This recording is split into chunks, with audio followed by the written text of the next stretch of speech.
yaitu setiap pos yang tercantum dalam kontrak dibandingkan dengan biaya kenyataan. Ya, ini di sini ada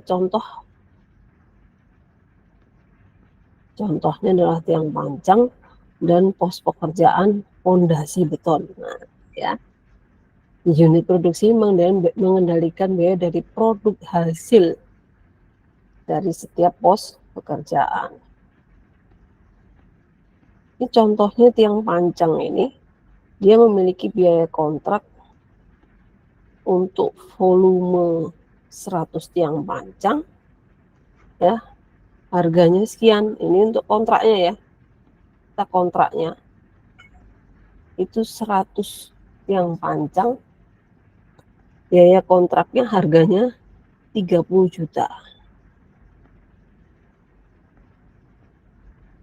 Nah, tapi kenyataannya, nah, ada biaya kenyataan yang ternyata kalau kita produk hasil untuk tiang pancang ini 100 tiang pancang, harganya itu ternyata 28,75 juta. Berarti lebih kecil atau lebih besar ini ya? Kecil.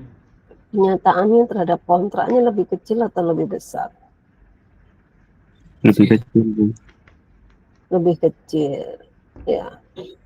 Ini kalau kita melakukan ini tadi pengendalian biaya, mencari pengeluaran serendah mungkin dari konsep unit produksi. Ya, ternyata dia kalau dengan unit produksi pada biaya kenyataannya untuk unit produksi yang panjang 100 ini pada kenyataannya dia lebih kecil daripada biaya kontrak.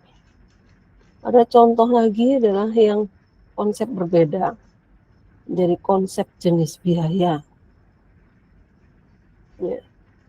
Kalau konsep jenis biaya didasarkan pada jenis biaya atau trade yang dikeluarkan. Nah, di sini ada jenis biaya, ada dua jenis biaya, yaitu bahan dan jenis biaya. Ada bahan dan pekerja. Ya, di sini juga sama, biaya perkiraan untuk 1000 ya. Satu nih ya, jadi diasumsikan satu ya. Bukan 1 kilogram pembesian ya 500 rupiah. Kenyataannya 1,08 kilogram pembesian itu 480 rupiah. Ini kenyataannya lebih kecil atau lebih besar dari perkiraan? Lebih kecil. Lebih minimal, lebih kecil juga. Ya. Ya, begitu juga pekerja nih. Pekerja ini. Ya, tukang kayu dibiayai perkiraannya per 5 orang sekian, tapi kenyataannya tukang kayu untuk 4 orang tukang kayu biayanya sekian, upahnya sekian gitu ya. Gitu, ini contoh untuk dua konsep. Ini adalah konsep yang kedua. Nah, keunggulan dan kelemahannya pada model pertama mudah untuk mendapatkan biaya rencana, tetapi agak sulit menghitung biaya kenyataan per pos pekerjaan. Ya.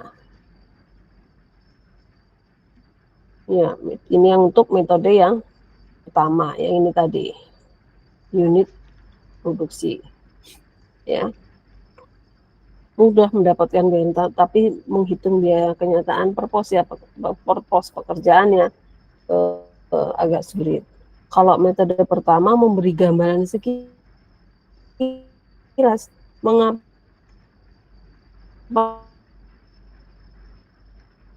dan di mana terjadi penyimpangan biaya. Sedangkan metode rinci ya. karena dia memang lebih rinci.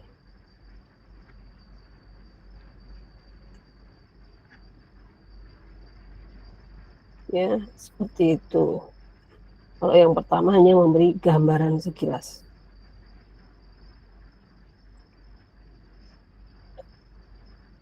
Yang nomor 5, pemilihan konsep yang digunakan. Untuk memilih konsep mana yang digunakan, maka perlu diketahui sistem mana yang telah dianut oleh perusahaan. Ya, untuk proyek yang besar, dia digunakan metode konsep unit produksi. Untuk proyek yang kecil, biasanya pakai konsep jenis biaya. Tidak ada salahnya menggunakan kedua konsep dalam pengendalian biaya. Ada diskusi sampai sini.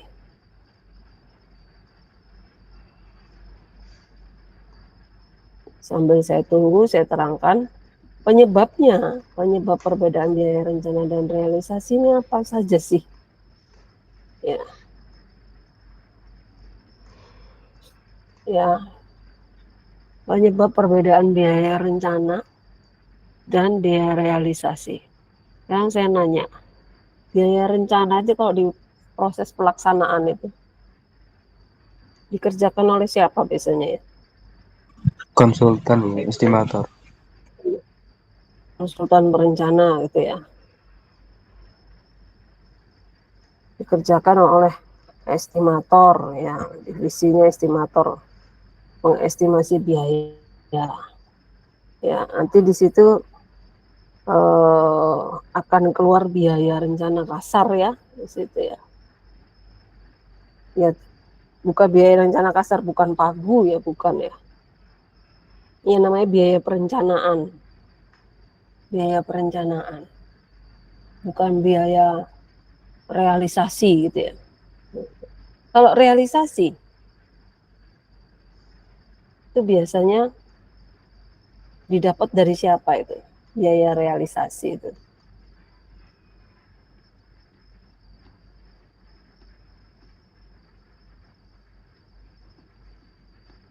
Nih, coba ada keterangannya. Hal-hal yang menyebabkan terjadinya perbedaan biaya rencana dan realisasi antara lain bestek atau spesifikasi, pernyataan yang tidak jelas, perbedaan antara RKS dan gambar bestek, salah atau kelewatan membaca. Nah, ini pada tahapan apa ini?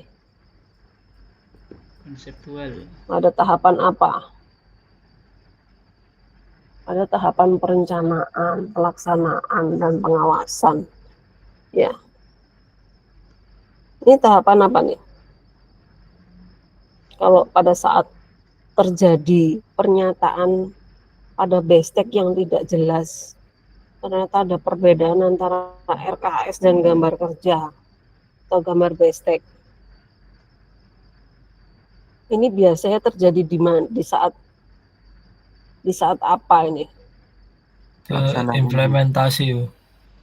Pada saat implementasi, pada saat di proyek baru ketahuannya baru saat di proyek. Ada keterangan-keterangan yang tidak jelas, ya, ada yang tidak didetailkan bahkan ya, ada yang tidak didetailkan. Implementasi proyek ya, hampir sama dengan mewujudkan konsep dan tahapan-tahapan yang kemarin sudah diterangkan, ya, lalu diwujudkan dalam bentuk nyata, diterapkan dalam bentuk nyata.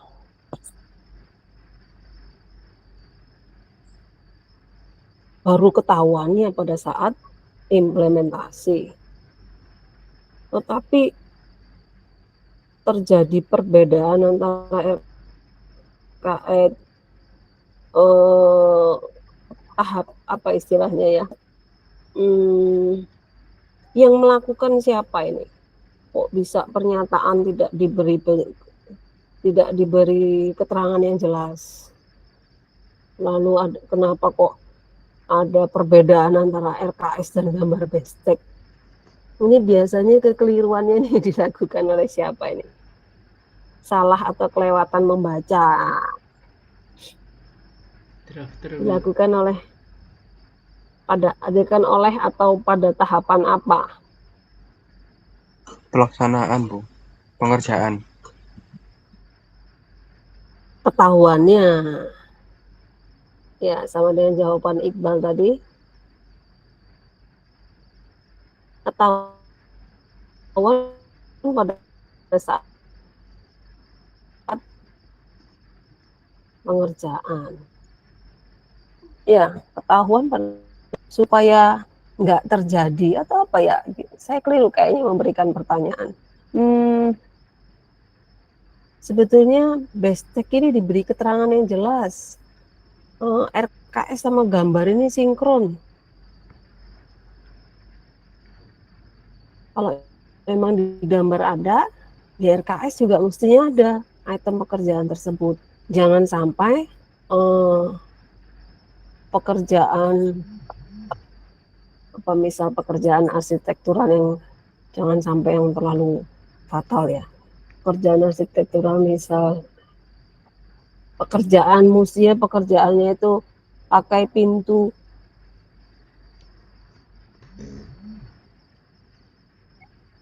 kayu tapi dikatakan pakai pintu aluminium tetapi di RKS belum tertulis. Nah, ya itu salah atau kelewatan membacanya baru ketahuan ketika di proyek atau sebetulnya sudah ketahuan pada saat penawaran tetapi tidak diajukan pertanyaan pada saat ada unleashing gitu ya.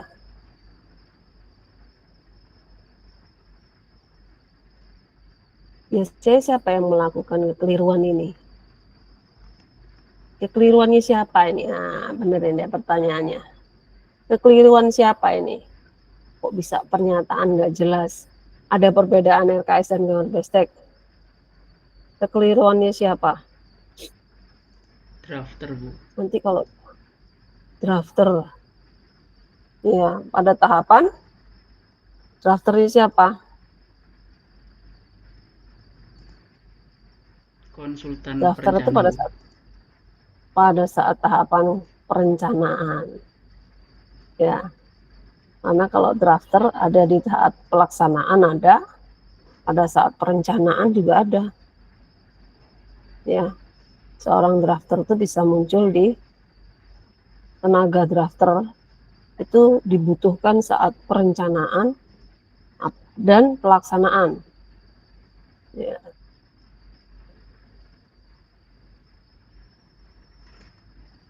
Tetapi kalau kesalahan bahwa nggak ada perbedaan antara RKS dan gambar Bestek itu dilakukan oleh drafter pelaksanaan, itu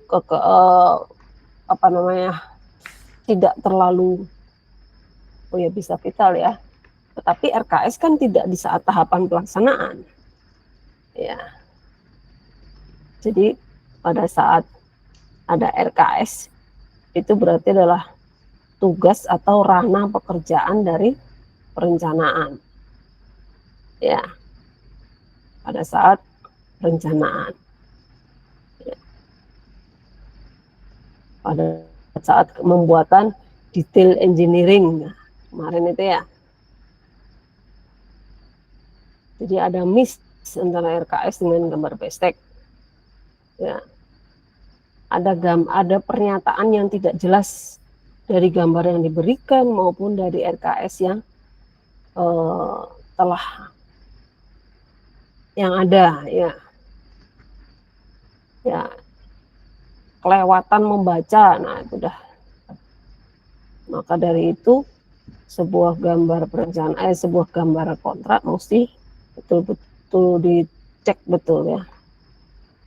Dicek saja sudah masih aja ada gambar yang ada saja yang kurang lengkap ya. Itu tadi. Nah, kalau misal di RKS nggak ada gambar Bestek nggak ada, bisa-bisa nanti di RAB juga tidak hitung perencanaannya. Tidak ada biaya. Ya, itu tadi misal nggak ada daun pintunya. Di RKS sama di gambar pestek nggak ada daun pintunya. Jadinya di RAB juga tidak ada biaya perencanaan daun pintu. Ya, jadi kesalahan ini pada tahapan perencanaan. Kalau ini pembelian,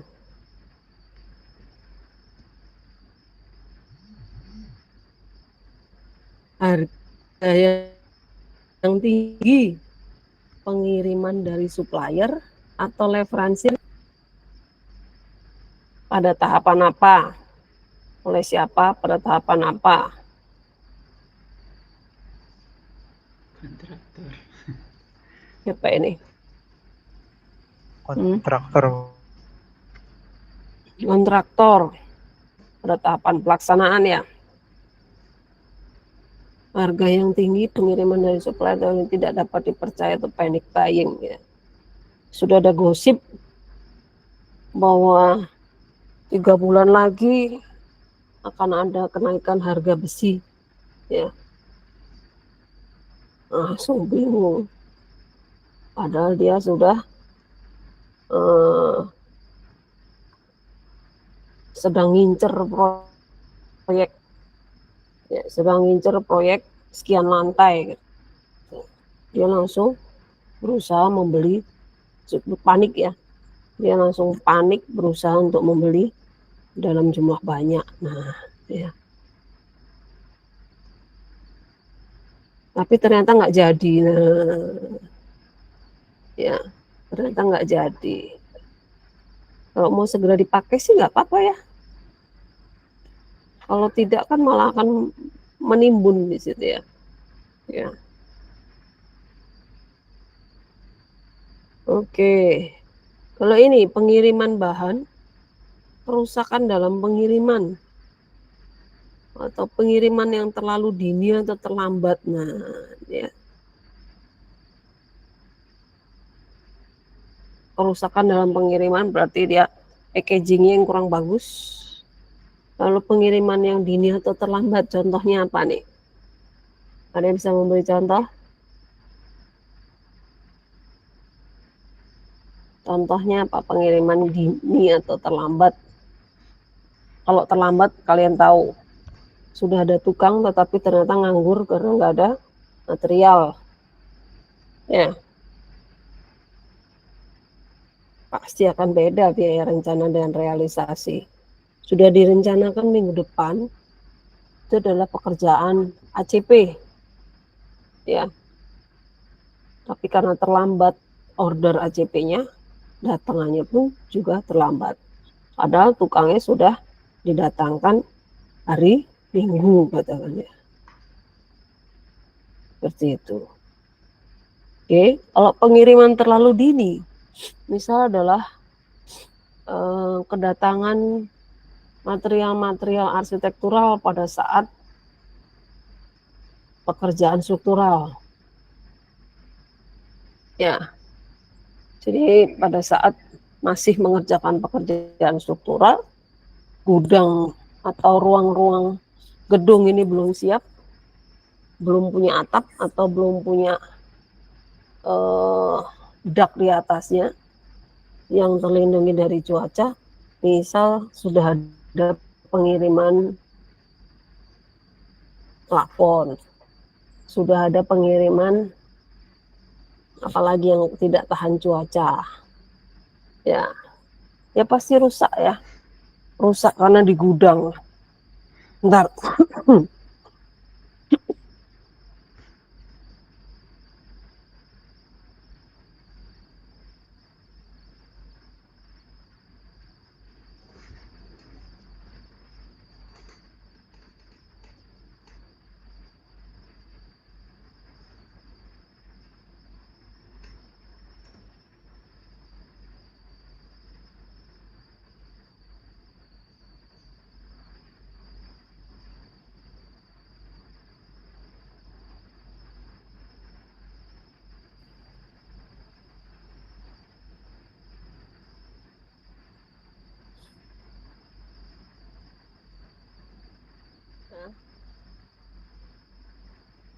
Itu contohnya.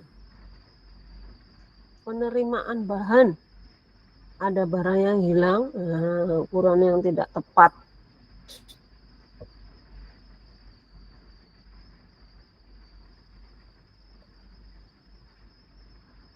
Barang apa yang mudah juga?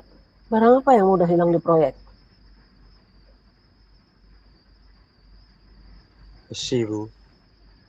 Menurut pengalaman kalian, barang apa yang mudah? Besi beton. Apa?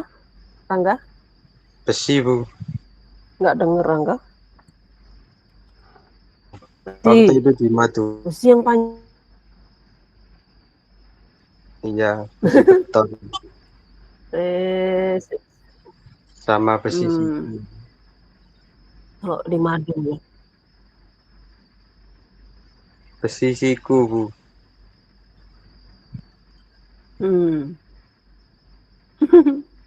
Apa besi sikunya rangkanya finishing? Iya.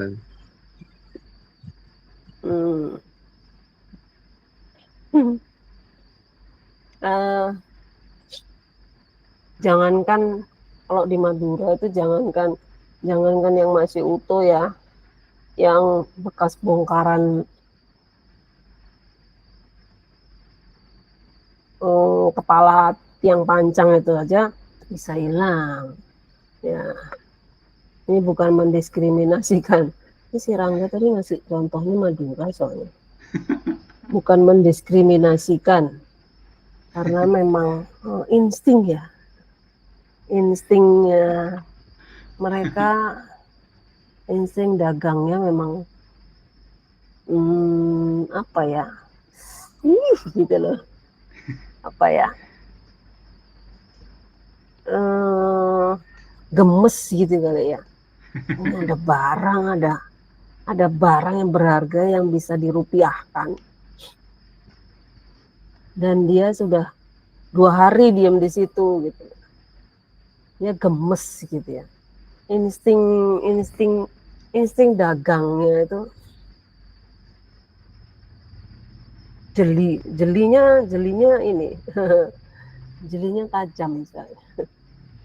Ya, jadi meskipun sudah bukan barang baru pun mereka insting duitnya itu ada, insting dagangnya itu tinggi ya.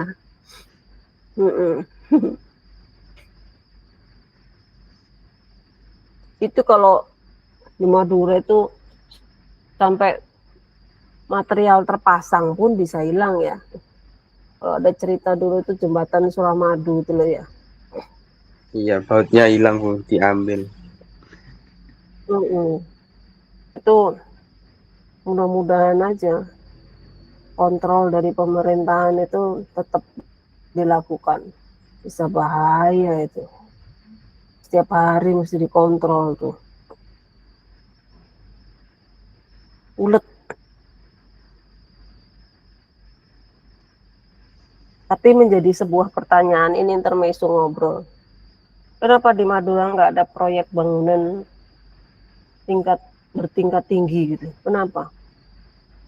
Ngobrol aja sih. Kalau emang insting dagangnya bagus, kenapa ya nggak segera diinvestasikan proyek-proyek besar di Madura gitu? Masih belum ada yang mau, Bu, invest ke sana. Nah makanya belum maunya itu lo kenapa? Orangnya ngeri-ngeri. Mestinya kalau insting dagangnya bagus, begitu itu dipakai pusat barang bekas Indonesia gitu.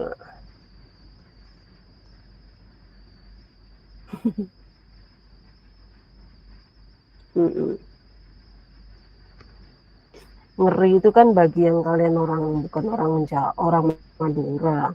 Ada nggak orang Madura satu kelas ini? Danu, Bu. Danu Madura. Oh, Sumenep dia ya. Lain kalau itu. Kan Bu. Dan kamu Madura dan Madura. Saya Kediri, Bu. tapi Madura sih. Tangga pancen.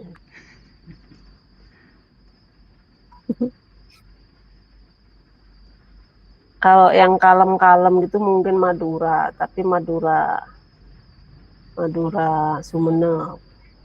Ya. Meti itu Madura juga. Pamekasan. Kalau yang agak ngeri itu kan yang Madura Bangkalan, Sampang. Ya. Mana? Enggak? Sampang Bu. Ngeri-ngeri Sampang. Sampang, Bangkalan. Sampang, Bangkalan itu. Insting dagangnya kenceng. Iya bener kayaknya memang orang investor nggak ada yang berani. Itu dulu ada Suramadu itu udah gambling gitu. Tapi hebat sampai sekarang tetap bertahan. Tapi sayang sampai sekarang perekonomiannya juga nggak segera meningkat ya. Saya sampai heran kok. Sudah dibikinkan Suramadu begitu. Jangankan yang di dalam. Oh, di dalam bebek sinjai paling yang kalian kenal. Bebek Rizky. Yang sesudah. Yang sesudah apa namanya? Gate-nya ini loh, Suramadu itu loh. Dari dulu seperti itu nggak berkembang. Berapa tahun dia sudah? 10 tahun aja ada itu ya. Iya, tapi itu rencananya nanti buat pergudangan Bu. Itu nanti. Berani tak? Iya, kalau Gresik udah full diarahin ke situ. Oh, rencananya gitu. Iya. Sama mau dibangun tol. Tol apa? Kan Oh, itu tol di satu jalan Madura. Bu. Kalau misal mau ke Sumenep kan harus lewat Sampang, Pamekasan, baru Sumenep. Mudah-mudahan aja ya. Mungkin memang benar-benar harus pakai putra daerah ya. Biar aman. Kalau bukan putra daerah, wassalam dah. Yang kental sekali kita kalau di Surabaya itu parkir tuh ya. Parkir sama motor, kehilangan motor itu dah berkutat di situ-situ aja.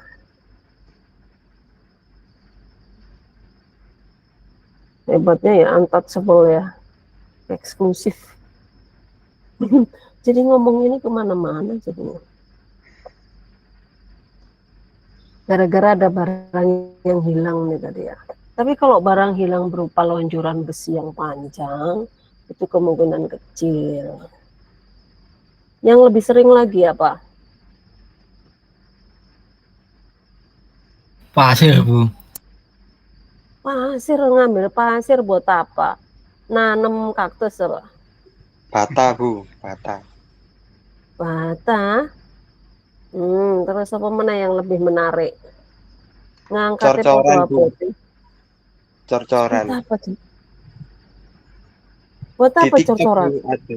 Di TikTok Bu Ah. ada Bu. Orang Hmm. beton jalan terus diambilin betonnya Bu. Oh, konkret pump ini valve-nya dibuka gitu ya?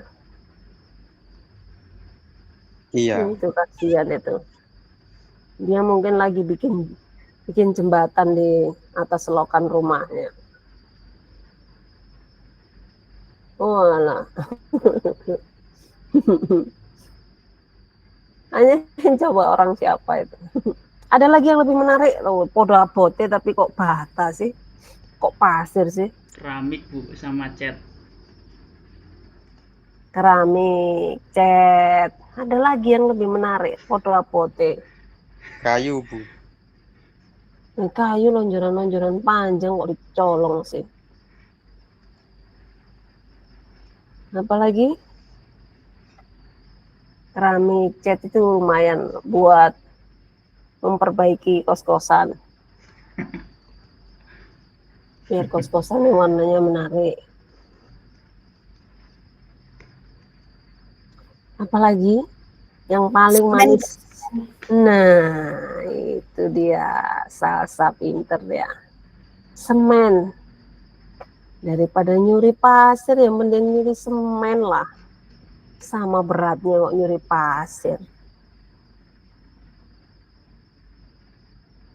Manis semen itu ya, di proyek yang manis sekali untuk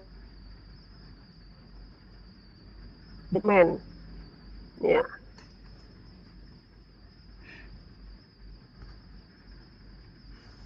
Ya sih, kalau emang lagi ngerjakan interior ya buat apa nyuri semen. Lagi ngerjakan interior ya mending nyuri cat. Sama kayak Jinar tadi. Tapi kalau bagi saya daripada nyuri pasir atau nyuri bata, mending nyuri semen. Harganya lebih tinggi.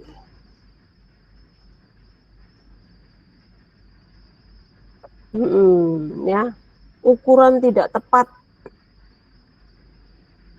Ya, mixer truknya ini dites, ternyata SWAM tesnya nggak bagus. Ya, jadi bisa tidak diterima bahannya, dikembalikan lagi. Oke, seperti itu. Ada resikonya. Resikonya adalah yang vital banget, ya pekerjaannya di stop, ya pengecorannya di stop. Nah, ini akan menyebabkan biaya realisasi dengan biaya rencana berbeda. Ya, adalah contoh-contohnya. Yang utama ini tadi ya, penyebab utama ya. Hashtag bisa-bisa nanti volumenya berbeda. Next adalah pemakaian bahan. Salah pemakaian bahan, salah tempat. Apa ini contohnya ini? Salah ya. Pakai bahannya ini salah. Atau bisa juga tempat untuk akan memanfaatkan bahan ini di tempat yang salah. Sebetulnya bukan di sini memanfaatkan bahan ini, tetapi di sisi yang sebelah sana. Ya, itu berarti dia kurang cermat membaca gambar. Ya, salah pemakaian bahan apa kira-kira ya? Pakai bahannya salah. Itu Bu, mungkin kayak cat yang water shield biasanya ditaruh di luar kan harganya lebih mahal, tapi catnya dibikin cat interior. Bisa. Kalau di pekerjaan struktur, salah pemakaian bahan. Kayak besi yang harusnya dia itu bisa pakai yang kecil tapi dipaksa pakai yang besar. Diameternya, Iya.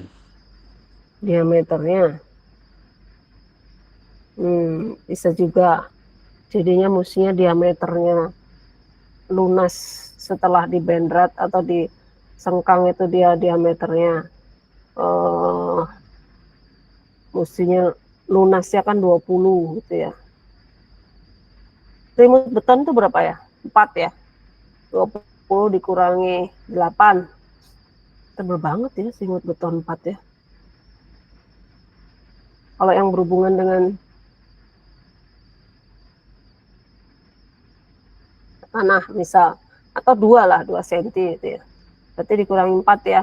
20 dikurangi 4 berarti 16. Nah, antara tulangan satu dengan tulangan lain, kalau tulangan ini kegedean, usia jumlahnya dia dibuat diameternya besar gitu ya. Dipaksakan akhirnya berdarah. tulangan satu dengan tulangan lain harus sesuai dengan standar. Ya, supaya agregatnya tetap bisa masuk. Gitu ya, bisa seperti itu. Bisa juga pakai floor hardener.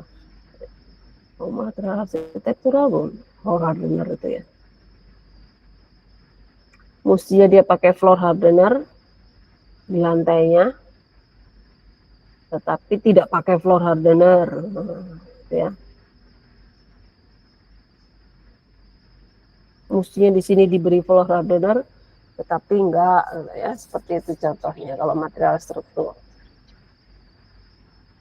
Penanganan bahan, salah penanganan, atau penanganannya double, hasilnya kurang bagus, sudah dilakukan masih juga dilakukan lagi,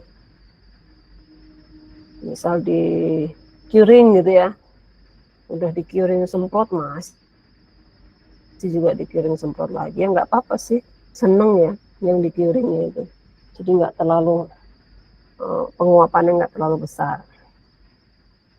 Penyimpanan bahan over storage,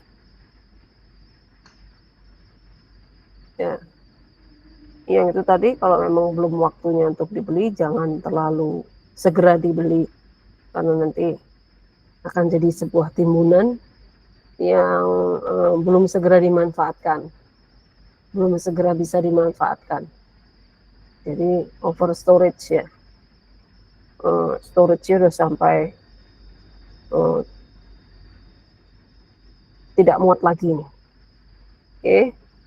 Yang terakhir yaitu ketidaksesuaian dengan rencana, sehingga perlu tambahan tenaga dan waktu proyek.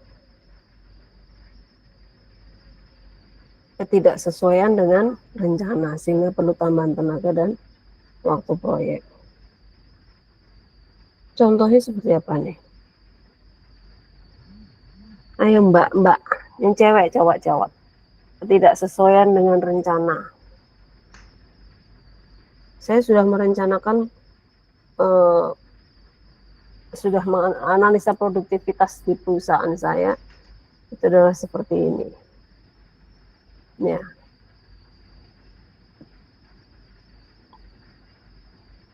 Tapi ternyata nggak sesuai. Produktivitas mereka ternyata tidak sesuai dengan perhitungan analisa saya. Jadinya ternyata mesti ditambah tenaga dan waktu.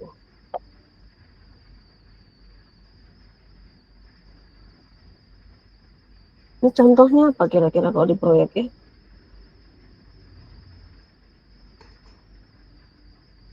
Produktivitas itu bisa manusia dan bisa alat ya.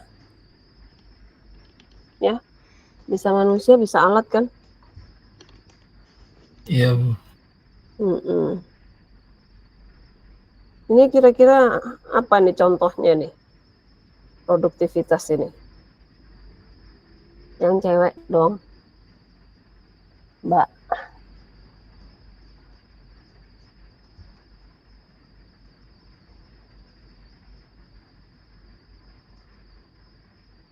Ada nggak jawab? Ayo. Keburu tidur nih nanti, tidur siang.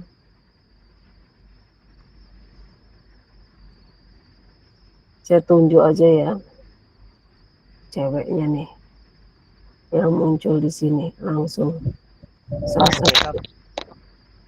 Oh, Cita, ayo jawab, Cita. Nah, pasti izin aja. menjawab, Ibu. Silakan. Ini tadi produktivitas.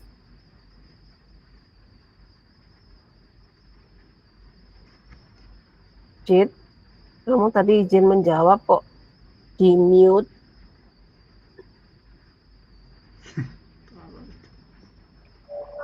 Perencanaan suatu metode pekerjaan yang berbeda dengan di-unmute. kondisi lapangan, Ibu. Contohnya bore pile.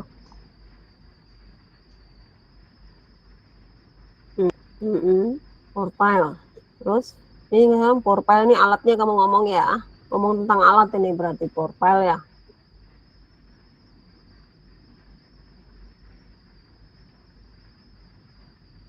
Produktivitasnya profile. Dia mestinya dalam 1 hari itu dia bisa ngebor dengan kedalaman 12 meter. Itu sebanyak 5 titik dalam 1 hari ya.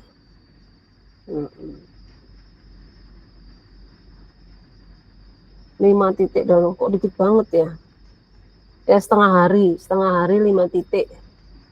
Ya karena memang mobilisasinya mungkin tidak semudah itu. Nah, ya.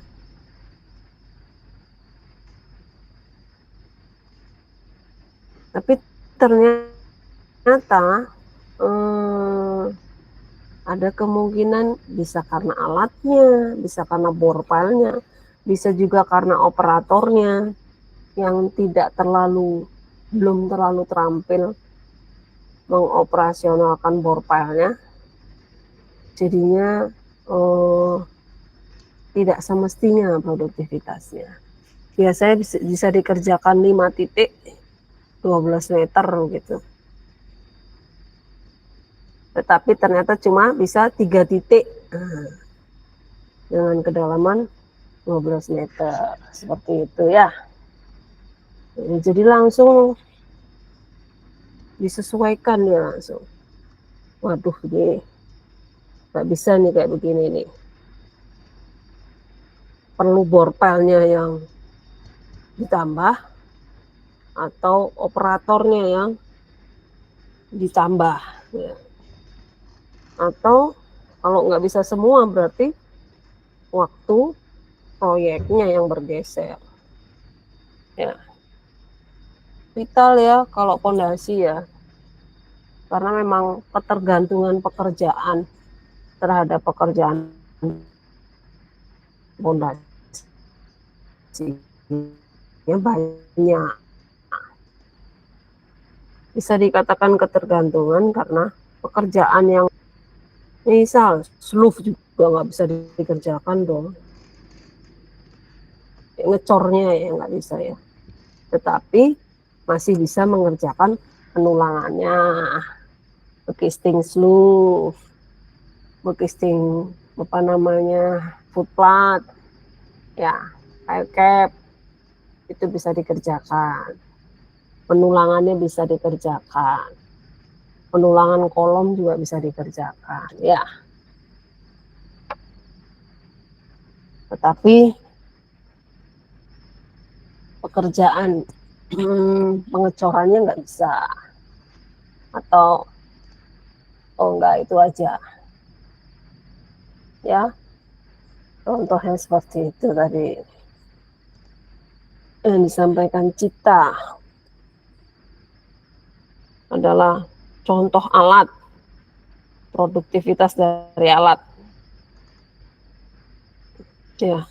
Ada material, ada ada metode, ada mesin ya. Yang bisa dihitung produktivitasnya adalah mesin ya.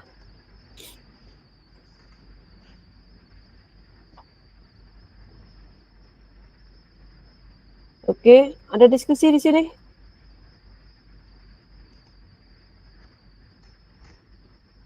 Saya mau menyisipkan diskusi dikit tentang progres tugasnya sampai di mana. Ada berapa kelompok di kelas ini? Rangga. Dalam satu kelompok. Satu kelompok ada 4, Bu. Terus satu kelas berapa kelompok?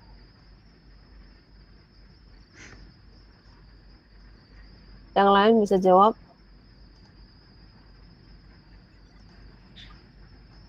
8, Bu. 8. 8 kelompok dalam satu kelas. Oke, yang kelompok yang pertama sudah sampai mana progresnya? 8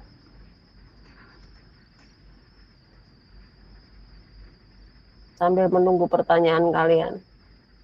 Kelompok yang pertama, progresnya sampai di mana?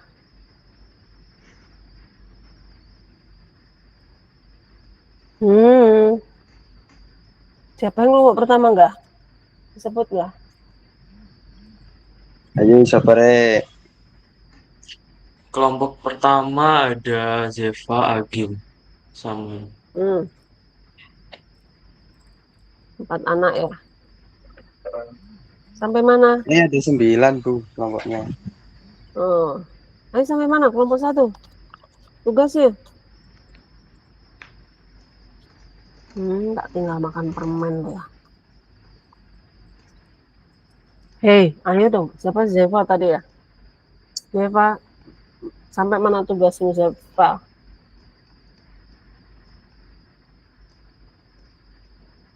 Bilangnya nak diam berjamaah namanya nih.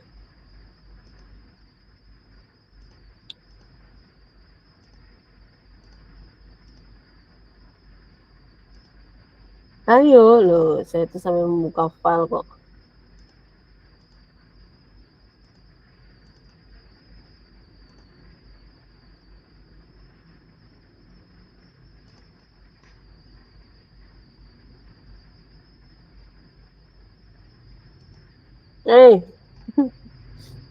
Jangan dapet. Kalau resikonya kalau online ya begini loh, sembunyi di balik monitor. Siapa Danu? Zeva. Ini loh Dan. kelompok 1 ada Agim, Zeva, sama Mas Jafar.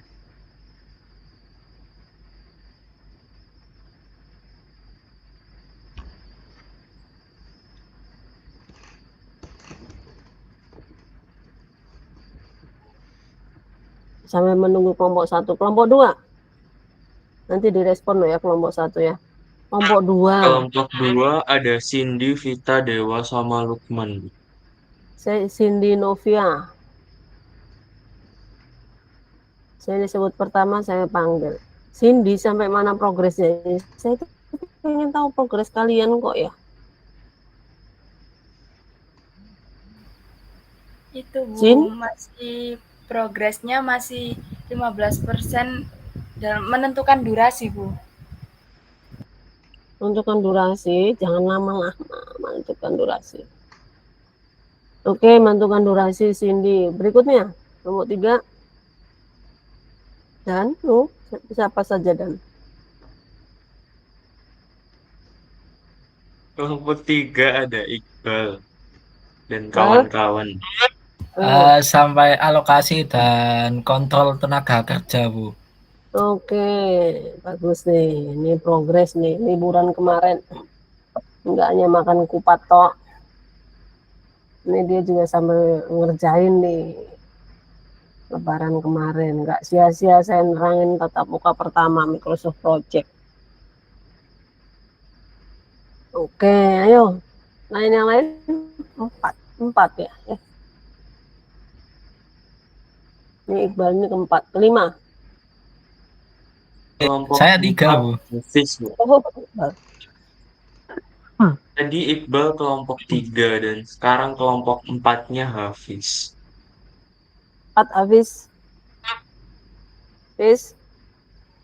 Sudah ini Bu, masih menentukan predecessor sama constraint-nya. Durasinya udah berarti ya? Sudah Ibu. Oke.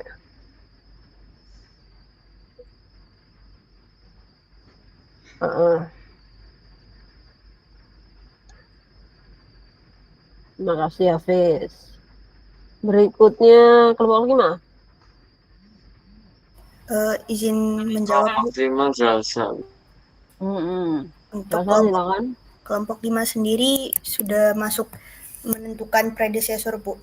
Nah, yang menjadi pertanyaan saya itu bagaimana cara kita menentukan predecessor secara efisien dan efektif dari banyaknya pekerjaan dari gedung kita itu Bu. Kan mesti diskusi sama Zaza. Jangan dikerjakan sendiri. Beruntungnya adalah kalau Anda punya teman yang pernah di proyek. Ya. Karena dari situ Anda bisa tahu metode urutan pekerjaan. Sebetulnya nggak harus saklek seperti itu. Contoh nggak harus saklek adalah pekerjaan yang gampang kita lihat. Kalau struktur jelas saklek ya. Kalau struktur itu jelas itu ya. Urutannya jelas.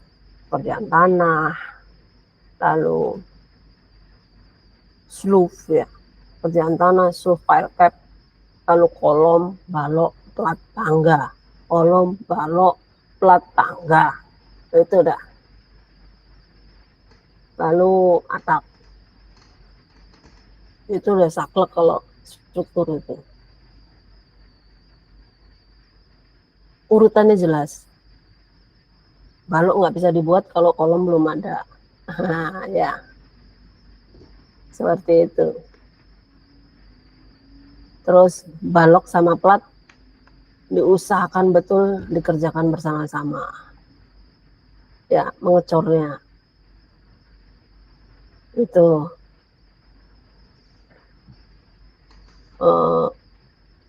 Apa namanya?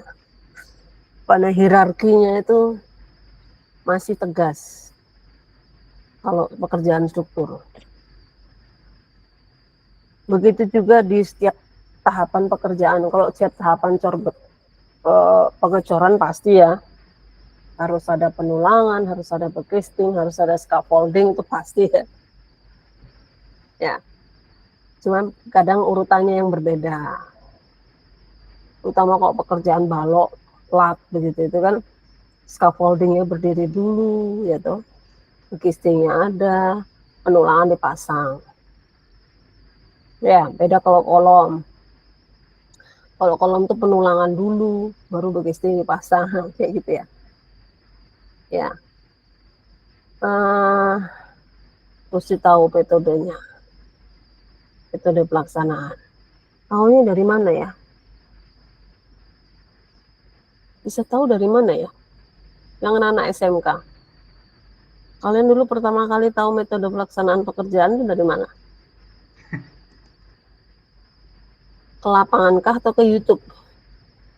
Googling. Ada nggak ya? Ada Coba. Bu di YouTube Bu.